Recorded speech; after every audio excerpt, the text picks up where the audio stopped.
비트코인 왕자입니다.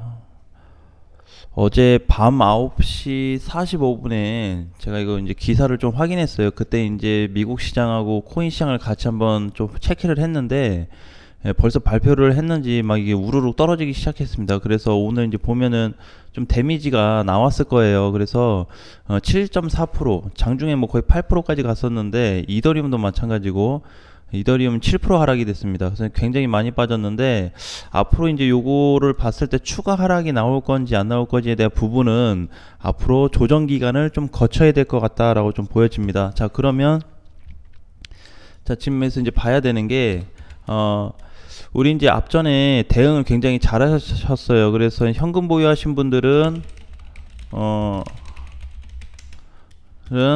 좀 이번에 좀 승리를 했다.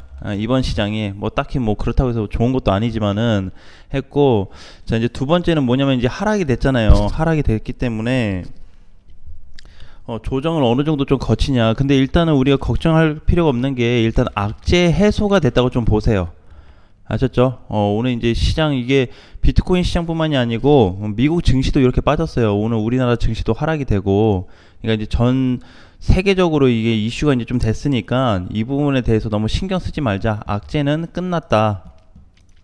자, 그런데 이제 악재가 해소가 됐는데 다음 주에 또 다른 악재가 있습니다. 물론 우리가 이제 알고 있는 악재인데 이거 이제 보시면은 그 금리가 우리 이번에 좀 예민하잖아요. 그래서 9월 22일 새벽에 새벽 3시에 발표가 있어요. 그래서 22일 날짜를 보면은 다음 주 목요일이네요.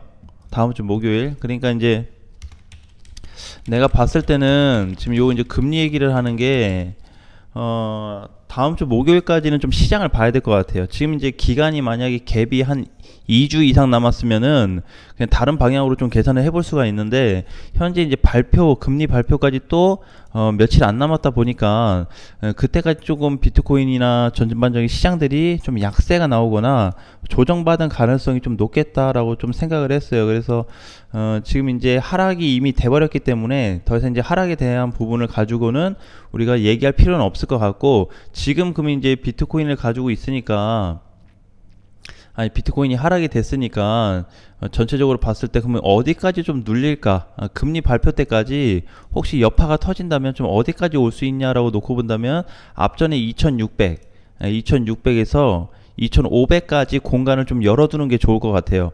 여기에 내려온다라고 100% 확신할 수는 없어요. 대신에 요 정도 왔으면, 요 정도 올 때쯤에 또는 금리 발표가 좀 되지 않을까, 그렇게 좀 보여져요. 그래서 제가 이제 보는 거는 여기 이제 밑에 선까지 내려와 가지고 여기서 금리 발표를 하는 게 아니고 여기서 조금 움직여 주다가 좀 버텨 주다가 그 다음에 하락이 되더라도 요 정도 밀리지 않겠냐라는 얘기예요.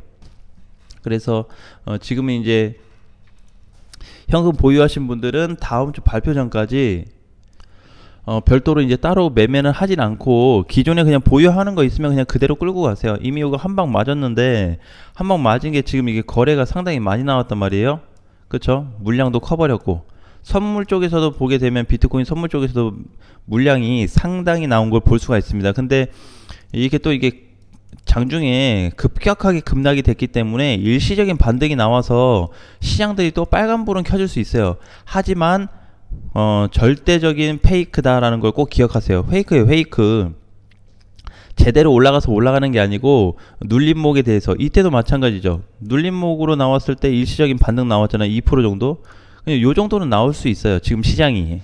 근데 이거 가지고 지금 뭘 결정할 수 있는 거는 우리가 아니니까 좀 시간이 지난 다음에 또 2차적인 하락 요런 게 또 발생이 될 수 있다. 그래서 지금은 이제 조금 비트코인이 좀 아쉬운 부분은 좀 어느 정도 나는 한 3200에서 3300 정도 간 다음에 거기 가서 좀 발표를 하지라는 좀 아쉬움이 있긴 있어요. 자, 그래서 어찌됐든 현재 이제 다음 주까지는, 다음 주 목요일까지 현금 보유하자. 일주일 참아요. 자, 근데 이게 우리가 보면은 한 번 언급한 게 절대 아니었습니다. 그쵸? 이번에 보게 됐을 때 이번 이제 상승 먹고 여기서 이제 상승 구간이 약간 나오고 나서 우리 끝물에 와서 이때 좀 현금화를 하자라는 얘기를 했거든요. 1차적으로 했고 그 다음에 이번에도 마찬가지였어요. 이번 반등 나왔을 때 어제가 무슨 자리라 그랬죠? 어제 이거 하락하기 전에 캔들이 위에서 놀고 있었단 말이에요. 위에서 요 정도에서. 예, 근데 양봉을 약간 주는 듯 했어요. 0.5% 정도 상승이 됐으니까 거기서 뭐 약간 마이너스로 왔다 갔다 했는데 어제가 여기 이제 전체적으로 사실 이제 이날이 최종적으로 정리해서 나가는 자리였고 어제 같은 경우에도 좀 늦었다고 한다면은 팔고 나가야 될 자리예요. 그래서 내가 이제 공지사항에 너무 성급하게 움직이지 말자라는 좀 얘기를 드렸었는데 어쨌든 여기 좀 매도 포지션이 됐었습니다. 자, 그리고 지금 이제 매수 포지션으로 다시 얘기한다 그러면은 과연 이번에 문제는 그거죠. 금리 발표하는데 금리 발표에 따라서 시장이 과연 이렇게 앞전처럼 이렇게 막 밀려줄 거냐, 아니면은 이미 해소를 악재를 시켜놔서 다운 시켜놓고 금리 발표했을 때 또 올릴 수도 있거든요. 전에처럼 상승이 나올 수도 있어요. 이렇게 그렇게 될 수도 있으니까 지금은 이제 시장이 뭐 윗방향이다 밑방향이다 보기는 얘기하기 좀 그렇고 하락 쪽으로 밑에 방향으로 거의 90% 이상 잡혀 있다 이렇게 좀 보세요. 아셨죠? 하락으로 밑으로 하락, 상승이 아니고 그럼 하락으로 90% 이상 잡혔으면은 단기간에 조정을 좀 거치든지 어쨌든 발표 때까지는 뭐 어쩔 수 없어요. 상황이 이러니까. 그래서 한 일주일 정도 기다리면서 대응을 좀 하는 게 좋을 것 같습니다. 자, 그리고 이제 보면은 이게 이제 날짜를 뭐 다 아실 거예요. 저도 오늘 다시 한번 좀 확인차 좀 열어봤는데 이번 이제 9월달 지나가게 되면 금리 발표 일정이 있죠. 9월 22일, 그 다음에 11월 3일, 그 다음에 12월 15일, 연말 가서도 이래. 자, 근데 우리가 이제 기대하는 건 뭐냐면 이제 연말 얼마 안 남았어요. 3개월 남았어요. 자, 그런데 올해 금리 발표가 이렇게 3차례 남았습니다. 이번 달까지. 근데 내년에 또 할 수 있어요. 내년에 또 얘네 그 테이퍼링 얘기 저번에 나왔었잖아요. 그거에 대해서 또 언급이 될 수 있고 또는 금리 인상이 추가로 나올 수 있습니다. 지금 이제 좀 애매한 시점이 뭐냐면은 언제 2018년도하고 2019년도에 그때 금리가 지금 현재 금리 포지션으로 좀 나와 있어요. 지금 이제 2.5 정도 되죠. 그렇죠? 2.5 정도 되는데 2019년, 2018년도에도 2.5였습니다. 거기 값을 만약 넘어간다 그러면은 조금 힘들 거예요. 증시가. 코인 시장보다는 증시가 더 힘들 겁니다. 그래서 코인 시장은 어쨌든 내가 봤을 때는 이렇게 하락을 좀 맞더라도 어느 일정 기준 값을 좀 넘어가면 다시 돌파가 좀 나올 수 있거든요. 그래서 비트코인은 뭔가 이제 돌파 시점이 비트는 굉장히 가까워요. 그래서 비트는 좀 긍정적으로 보고 있고 일반적인 증시는 조금 옳지 않은 방향이다. 왜? 돌파 시점하고도 간격이 멀고 이격도 굉장히 많이 벌어져 있고 올라가면 한참 멀어야 되는데 비트코인은 그래도 코 앞에는 있어요. 멀진 않아. 조정 거치고 나서 만약에 반등 나다 또 금리하면서 떨어뜨리고 그러다가 왔다 갔다 하면서 넘어간다 그러면 오히려 시세가 굉장히 세게 나올 수 있겠죠. 10월 달에는 발표가 없으니까. 자, 그래서 이제 그 금리 발표 이외에 별도 발표들이 또 많이 나올 수도 있어요. 그래서 현재까지 우리가 좀 원칙적으로 갈 만한 부분들이 시장에 순응을 하자. 오늘 올라가는 거 아무것도 신경 쓰지 마세요. 어차피 다음 주 봐야 돼. 자, 다음 주 봐야 되기 때문에 장중에 혹시 뭐 시세가 나온다고 해도 세진 않겠지만 오히려 하락되는 코인들이 점차 늘어날 겁니다.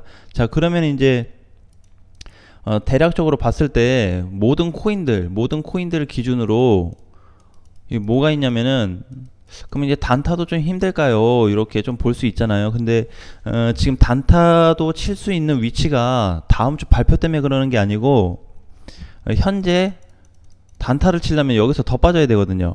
더 빠지던가 아니면 오늘 아침에 잡으신 분들은 조금 먹고 나올 수 있거나. 근데 굳이 불안하게 할 필요가 없어요. 그냥 다음 주에 보고 시장 상황이 좋아지면은 그때부터 또 본격적으로 하면 돼요. 그래서 시장을 좀 그렇게 좀 바라보셔야 될 것 같아요. 지금은. 자, 그 다음에 이제 또 한 가지 애매한 시점이 있는데 뭐냐면은 여기서 만약에 이렇게 시장 방향이 혹시라도 반등 나왔다 이렇게 깨지고 자꾸 반등 나왔다 이렇게 깨지면서 내려가는 상황이 발생되죠. 아까 얘기했던 대로 2500에서 자 2600 가게 되었을 때 만약에 요 현상이 나오게 되면은 코인 시장이 굉장히 위험해질 거예요. 그렇게 좀 보여집니다. 자, 그래서 만약에 이제 넘어간다 그러면은 또 최저점을 좀 찍는 시점이 오지 않을까. 그렇다고 해서 나는 이제 2천만 원 깨지고 요런 건 아직 조금 애매한데, 어쨌든 요 사이 최근에 저점이었던 2,400만 원을 기준으로 해가지고, 그다음에 최근에 단기 고점이었던 3,200과 3,300 요 정도 사이에서 거의 하단부가 한번 오거나 하단부를 위협할 수 있는 자리가 한번 올 것 같기도 해요. 대신에 그거는 금리 끝나고 다시 봐야 됩니다. 그래서 장중에 혹시라도 2800, 2700이 무너진다 그래도 어차피 내려가는 포지션이구나 이렇게 이해하시면 좋을 것 같아요. 그래서 장중에 별도로 이제 어제 하락한 폭을 다시 그 위로 좀 뚫는 애들도 있어요. 이제 골렘 같은 경우에는 굉장히 방어를 잘해줬고, 그 다음에 카이버도, 그쵸? 카이버도 방어를 굉장히 잘해준 코인이거든요. 그래서 이제 이렇게 꾸준히 잘 올라가는 코인들이 있는데, 이런 코인들은 뭐 나머지로 이제 개별적으로 봐야 되는 거고, 대부분이 못 가는 코인이고 대장들이 많기 때문에 그런 거에 대해서 좀 집중적으로 관리가 필요할 시점이다 하는 말씀을 좀 드리겠습니다. 아무튼 어제 현금 보유 하신 분들은 잘 하셨고요. 현금 보유를 했다면 다음 주까지 조금만 더 참고 기다리면서 시장 대응을 하자. 만약에 다음 주 되기 전에 어떤 시장의 변동성이 좀 발생이 되거나 움직임이 좀 다르게 나온다면은 그때 가서 우리가 다시 한번 체크해 보는 걸로 좀 보겠습니다. 아무튼 오늘 장도 화이팅 하시고요. 다음 시간에 또 뵙겠습니다.